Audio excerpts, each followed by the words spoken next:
Na Multimarcas Consórcios, uma das melhores administradoras do Brasil, você adquire seu imóvel, carro, moto, caminhão, máquinas e equipamentos agrícolas, créditos para cirurgias estéticas, viagens e festas em geral, taxas competitivas, sem juros compensatórios, representações em todo o país. Multimarcas Consórcios, o seu consórcio multibrasileiro. Matriz no centro de Belo Horizonte, Avenida Amazonas, 126, PABX 31 3036 1666.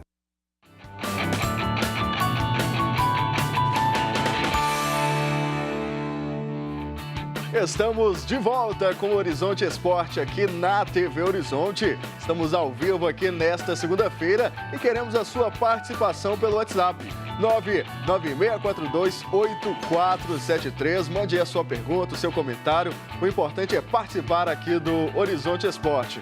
Ô, Melanie, tem a turma assistindo a gente aqui do estúdio, né? É o Miltinho que tá ali? Miltinho foi craque lá na região lá noroeste, Belo Horizonte, jogando pelo Estrela Solitária. E também jogou um dos maiores times que eu vi, que jogava aos sábados. Time do Almir, com Fonseca, Taquim, Guilim, Zé Macaco e outros. Realmente foi um cracaço do futebol amador. Uma pena que ele não teve... Ele teve algumas experiências no futebol profissional, mas não fixou. Mas deixou seu legado no futebol amador. E do lado dele está lá o nosso cinegrafista internacional, de volta ao Brasil, depois de curtir a Copa do Mundo na França, em Portugal. Está aí o Berg, né, que nos ajuda lá na Arena Gregorão com o seu talento. Obrigado. E o Berg, ele estava lá em Paris e mandando mensagem pra gente aqui no Horizonte Esporte. Lá era 2 horas da manhã, mais ou menos, né, Berg? 2, 3 horas da manhã, mandando mensagem. Valeu, pessoal, pela presença aqui nos nossos estúdios. E olha só que recado que para você agora, hein? Tá procurando? Passa lá no Mercado Central que você encontra. Vamos ver, vamos lá. Ainda está escuro quando acordo. Um por um, vejo meus amigos chegando e abrindo suas portas. Na hora do almoço, o movimento me anima. Pessoas passando para lá e para cá, sons de risos e conversas, muita alegria, muito tempero. Tem gente que vem de longe só para me conhecer. Outros estão sempre aqui. Por isso sou sempre igual e sempre diferente. Olha lá aquela linda perdida. Já passou por aqui 3 vezes. Já falei que para me conhecer tem que se perder. Agora cismaram de dizer que estou entre os 3 melhores mercados do mundo. Onde já se viu do mundo. Gostoso é viver no mercado. E quem chega agora com o boletim da Copa é a Esther Pinheiro, a nossa repórter que está lá na Rússia. Ela não está fácil não, hein? Ela deixou a cidade de Nizhny Novgorod e partiu agora para São Petersburgo. Vamos ver então o boletim da Copa. Vamos lá.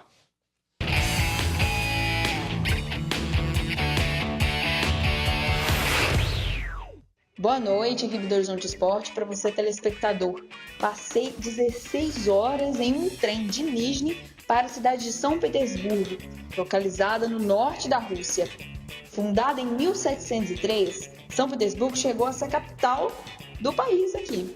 A cidade é rica pela sua arquitetura, grandes artistas russos deixaram seu legado pelos museus, monumentos e prédios da cidade. São Petersburgo é considerada a cidade patrimônio histórico-cultural da Unesco. A religião predominante, assim como na Rússia em geral, é a ortodoxa. As igrejas são pontos turísticos para os visitantes.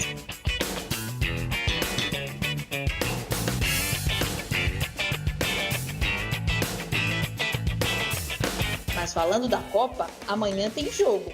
A minha jornada em Nizhny Novgorod acabou.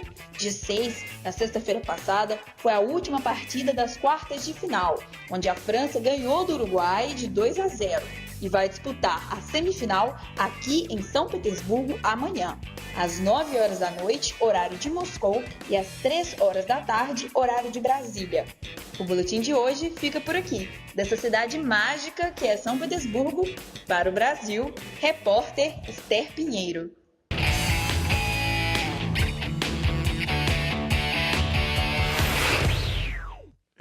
Que imagens ali de São Petersburgo, hein? A cidade mais bonita, né, da Rússia. Parabéns, Esther, pela matéria. Mostrou bem o local do jogo, né, e a cobertura está sensacional. Muito bacana. Agora amanhã que confronto interessantíssimo, né? O jogo aí que muita gente está falando que daí vai ser o campeão, né? É um jogo que são duas equipes. A Bélgica tem o melhor ataque da Copa, são 14 gols até o momento, contra uma França consistente, uma França que está de volta a uma semifinal de Copa do Mundo desde 2006, né? Vai ter esse ingrediente aí do Thierry Henry reencontrar a França, o Thierry Henry, que hoje é auxiliar técnico da Bélgica. Então, o Thierry Henry é o maior ídolo da história da seleção francesa, o maior artilheiro. 51 gols. E é um confronto que promete muito, né? A seleção belga que vem muito bem, despachou aí o Brasil e agora vem para cima da França. A França, né, é uma das seleções mais jovens, né, junto com a Inglaterra, Inglaterra e França. E duas seleções que pensam muito o jogo, né? Então, devem desenvolver um jogo bacana taticamente também, além da qualidade técnica de seus jogadores. Acho que nenhuma das duas equipes vão ter tantos espaços. Acho que vai ser um jogo bem estudado. A Bélgica, com seu trio ofensivo, De Bruyne, o Lukaku e o Eden Hazard... Pode ser que o treinador faça uma mudança, que ele vai ter que fazer uma... o Munier está fora, né? O Munier está fora. Quem vai jogar é o Alderweireld, que é zagueiro e vai para a direita. Uma linha de 3, pode usar a linha de 3 ou colocar 4, que aí pode mudar também esse meio campo dele, como ele fez contra o Brasil. Exatamente. Agora, tentar surpreender a França. Agora, Melanie, dá para apontar um favorito aí dessas duas seleções ou está equilibrado? Não, tem o meu. Tem o seu? Claro. Apesar do retrospecto da Bélgica hoje ser melhor e fortalecida também pela vitória sobre o Brasil, eu acredito que é jogo para a França. Por quê? Porque o jogador francês ele tem mais qualidade, ele tem mais malandragem, ele já é acostumado com mais decisões. A Bélgica, ao longo da história, ganhou o quê? Essa é a segunda semifinal da Bélgica na história da Copa do Mundo. A última foi em 1986. Na Eurocopa, o que a Bélgica já conseguiu na Eurocopa? E nós estamos disputando uma Eurocopa agora, né? A verdade são seleções europeias. A verdade é essa. Então, eu estou acreditando mais na França. Mas se me der oportunidade, eu gostaria ainda de falar alguma coisa sobre o Brasil. Tem oportunidade? Pode? Claro. Você manda aqui, Antônio Melani. Rafael, nas minhas participações aqui no programa, eu antecipei. O Brasil, para ganhar essa Copa do Mundo, ele teria de ter alguns malandros da bola. E o Brasil chegou à Rússia sem nenhum malandro da bola. Só jogadores bonzinhos, bons. E um acima da média, o Neymar diferenciado. O Neymar até que jogou bem. Foi um jogador dentro da capacidade técnica dele. Eu vi do nível dos grandes jogadores deste Mundial. Mas e os outros? Os outros realmente foram dentro da minha expectativa. Eu acreditava que o Brasil chegaria no máximo às oitavas. E a partir daí ele não teria a chance diante do México. Mas ele conseguiu impor, dentro do que eu antecipei aqui, quem tem mais história no futebol, o Brasil ou o México? E o México, na hora H, no meu entendimento, então, o Carlinhos fez uma colocação muito interessante, que o Osório, ele abriu o México no jogo depois daquele bom primeiro tempo. O Brasil aproveitou, foi lá e liquidou e tudo, não deixou dúvida que foi superior.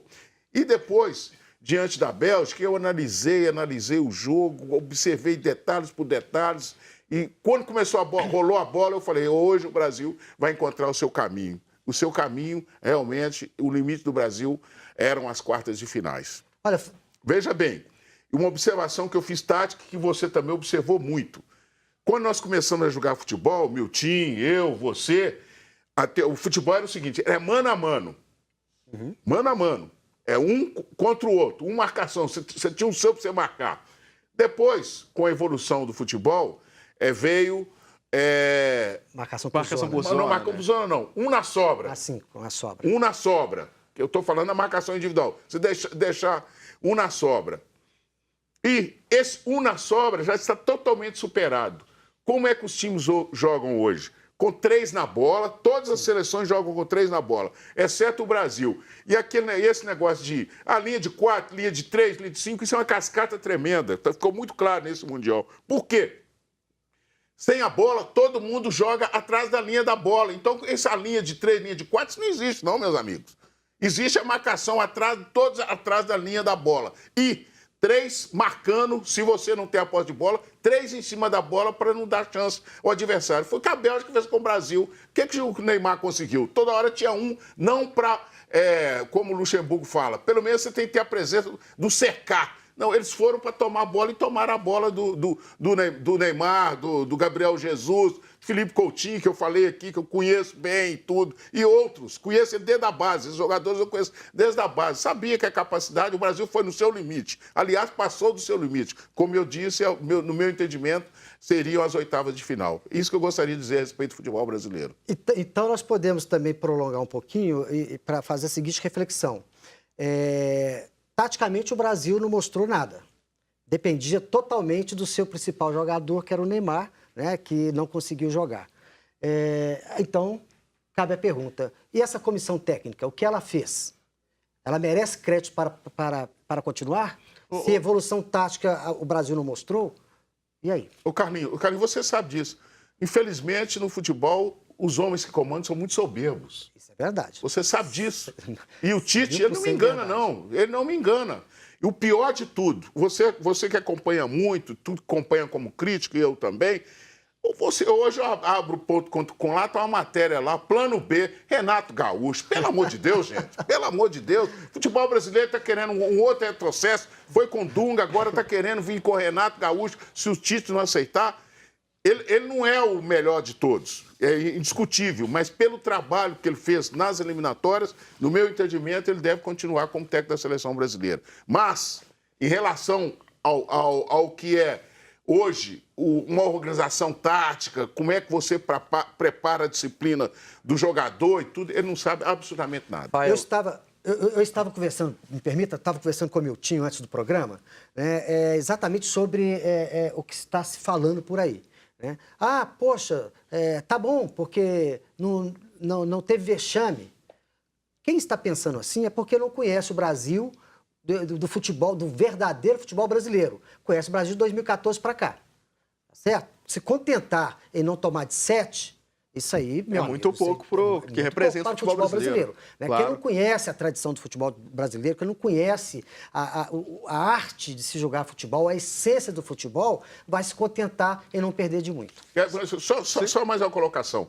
A respeito o torcedor está achando, o brasileiro está achando que não foi o vexame. Perdeu a classificação para a Bélgica, foi a mesma coisa do Atlético, perdeu a classificação para o Jorge Wilson aqui na Libertadores. Bem comparado. Exatamente o mesmo quadro. É isso aí. Agora, Rafael, só falando do confronto de amanhã entre França e Bélgica, é um confronto que a Bélgica, historicamente, vem melhor do que a França. Em 74 jogos na história, são 30 vitórias da Bélgica, 24 vitórias da França e 20 empates. A última partida entre Bélgica e França foi em junho de 2015. Em competição, na Copa do Mundo? Foi amistoso. A Bélgica venceu, mas eu acho assim, a Bélgica, ao eliminar o Brasil, eu acho que ela já ganha um pouco mais de maturidade para enfrentar a França, já ganha muito, muito mais confiança. Eu acho que a Bélgica não vai ser um adversário que vai chegar diante da França e vai dar mole. Eu acho que a malandragem, a gente vai continuar falando desse jogo no próximo bloco. Vamos só fazer um intervalo rapidinho e daqui a pouco a gente volta falando desse jogo Bélgica e França, jogo que será amanhã pela semifinal da Copa do Mundo. Então continue ligado aqui no Horizonte Esporte, voltamos daqui a pouquinho.